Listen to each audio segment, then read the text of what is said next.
যে অলরেডি এ পরীক্ষায় ৩-৪ বার ফেল করেছে, মানে এর এখন যা বয়স, এত বয়সে এখন দেখা যায় যে কোনো ইনস্টিটিউশনে এর নিজের একটা অন্য কোনো প্রফেশনে চলে যাওয়া উচিত ছিল, তা না করে আড্ডা মেরে কতগুলো বকাটে ছেলেদের সাথে মিশে আর নিজে মস্তানি করে অন্যদের জীবনটাকে নষ্ট করে এইসব ছেলেপিলেরা কলেজের নামও ডোবায়, পৃথিবীর সমাজের পক্ষেও তারা সত্যি সত্যি একটা বিরাট মেনেস। ওই জন্য আপনাকে জুভেনাইল জাস্টিস অ্যাক্টের যে ধারা রয়েছে এছাড়া আমাদের ভারতীয় ন্যায় সংহিতা সেখানে অ্যাটেম্প্ট টু কমিট মার্ডার, সেই দুটোর ধারাকে ধরে নিয়ে আমি চাই আপনি ছেলেটিকে সবথেকে কঠোরতম কোনো সাজা দিন, যে সাজাতে সাধারণ মানুষ বা অন্যান্য স্টুডেন্ট তারা কোনোদিন ভবিষ্যতে তারা এ ধরনের একটা কোনো ঘৃণ্য অপরাধ করবার আগে 5 বার ভাবে, ভবিষ্যতে কেউ যেন শ্বাস না করে এরকম একটা কোনো জিনিস করবার জন্য। I rest my case my lord.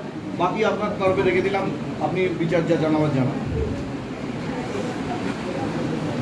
মানে এক্ষেত্রে কারাদণ্ড আমি লাইফ ইমপ্রিজনমেন্টের সেন্টেন্স দিলাম।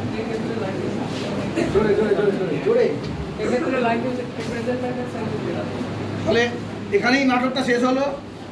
যে যে সবাই দেখতে পাচ্ছে যে অভিযুক্ত, যে অ্যাকিউজড, সে এই ধরনের বজ্জাতি করার সময় মারধর করে র্যাগিং করে যে ছেলেটিকে এমন চাপের মধ্যে ফেলে দিল, সেখান থেকে সে নিজে সুইসাইড করলো। তারপরে তার যে এফআইআর হয়, যে এফআইআর থেকে তার মায়ের যে অভিযোগ সেটাকে সামনে রেখে ইনভেস্টিগেট করে তার কাছে চার্জ ফাইল করা হলো। কোর্টে এসে জজ সাহেব ফাইনালি তাকে বিচারে এটাই জানানো হলো যে সশ্রম কারাদণ্ড 10 বছর ধরে তাকে এখন মানে জেলের মধ্যে তাকে সময় কাটাতে হবে। তো কেমন লাগলো তোমাদের এই নাটক? ভালো লেগেছে?